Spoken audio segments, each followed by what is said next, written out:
Snyder, talk about your preparation for Final X and how things have been going for you in the room and in life heading into this. Everything's been going good. I mean, got great partners, great coaches, great plan, and every year it gets sharper and sharper. So feel real good and ready to wrestle hard. I had an opportunity to speak with you after you wrestled Jaden in Detroit at that super match, and obviously, you know, there's been a few things in between that and tomorrow, but talk about that challenge. I mean, we got two great athletes with a lot of respect for each other trying to get the same thing. How do you approach Jaden tomorrow? Yeah, I mean, we've wrestled a lot, trained a lot, and competed against each other, so I mean, I got a good feel for him, but most important thing is that I wrestle hard right away, fast pace, and you know, that's my strength, and you know, the first match is good. I mean, the best 2 out of 3 series for me, like, that's like a dream, you know, like it's gonna get better for me every second I'm out on the mat, so I look forward to it. So teammates, I mean, we had pretty much half your room up on the podium talking about wrestling today. You know, and you made a move to get out to the Nittany Lion training place and working with these guys, and talk about how that's helped you. I mean, you were already an Olympic champion, right? Yeah. And you went to a different place, and you're a few years into that opportunity. Tell us about what that's meant for you, your career, and also for the people you're doing it with. Man, it's just a great training environment, and you know, you have the club that's extremely strong and, you know, the best wrestlers in the world, and then you also have the college team.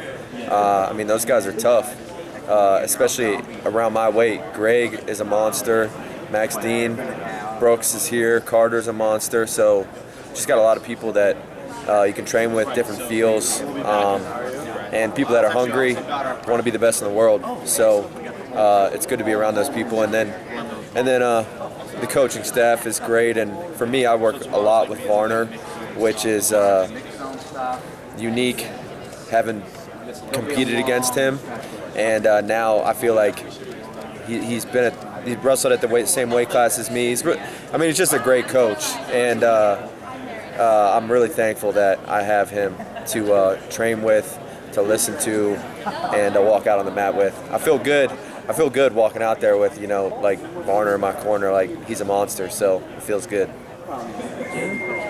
Kyle, where have you grown the most since you were 19, winning a world title at that age? I mean, it's a good question. I mean, obviously you're sharpening your position, your positioning, your technique, and I mean, I have a lot more data now. I mean, I've been tracking everything I've done for a long time. So with all that data, you're just able to figure out, like, when I was 19, I just kind of did whatever everybody else was doing and did it as hard as I could, and went out there and wrestled hard and trusted in God. But now, you know, I'm smarter, and I feel like that makes you sharper, and you're not wasting energy and stuff like that. And then, of course, my faith. I mean, the thing I take the most pride in is my faith is growing every year, and that's my number one focus. I want to trust in Jesus. I want him to rule my life and do what he wants me to do. When you talk about the data that what kind of stuff are you tracking there? I track everything I do in training, my recovery, how much I need to weigh going into competitions, how much water I'm drinking, strength training, how much time I'm taking off during a year, and, you know, everything's about winning the Final X and winning the World Championships and the Olympic Games. So it's really powerful to have all that. So when you were that age, we talked about, and you saw yourself wrestling for a long time. Yeah. And you still are. Yeah. And you still might, right? Yeah. Just talk about that. I mean, we have people, you know, they get to a certain level and other things are important to them or whatever. And I mean, even when you were young, you felt like this was a path that you wanted to go on. And you know, you win a medal every year since you started it. But just talk about how you've been able to continue on that path and the passion you have for what you're doing. Yeah, I mean, I feel like God put it in me. Love wrestling, love fighting, and I want to wrestle, Lord willing, until like I'm 45. So I still got a lot left. Jordan was talking about the next generation. It's like, hey man, I'm the next generation. I'm just getting started. I really feel like I'm just getting started. Right. Mentally, physically, like I don't feel any wear and tear. I feel great. I feel like I'm getting better and still hungry and love competing, and I want to wrestle and compete as much as I can. Now, not a lot of people have been able to do it like that. Like, I think of Bruce Baumgartner, right? Who took it for 5 quads, you know? Right. And you see that as your future, too. Yeah, and everything kind of worked out like an amazing way.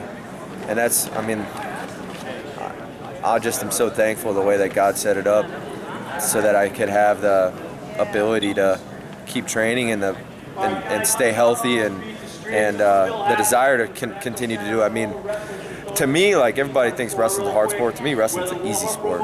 I love everything about it, and so I feel like I was made to do it. This is a matchup a lot of people were really excited to see at the Olympics, or the Olympic trials, sorry. And then it didn't end up happening. You guys got to do the Ruda Super match. Were there any things about Jaden that surprised you when you wrestled? Any lessons that you learned going into this matchup? We've wrestled so much, you know what I mean? So it's kind of hard to be surprised. Guys, all the wrestlers and the Just, coaches, if you can come down here, you got to that be would prepared. great. He does some, you know, he's got good attacks and he's moves well, and so you just got to be ready for all that. But we've trained and competed so much that it's hard to be surprised. Dad, like.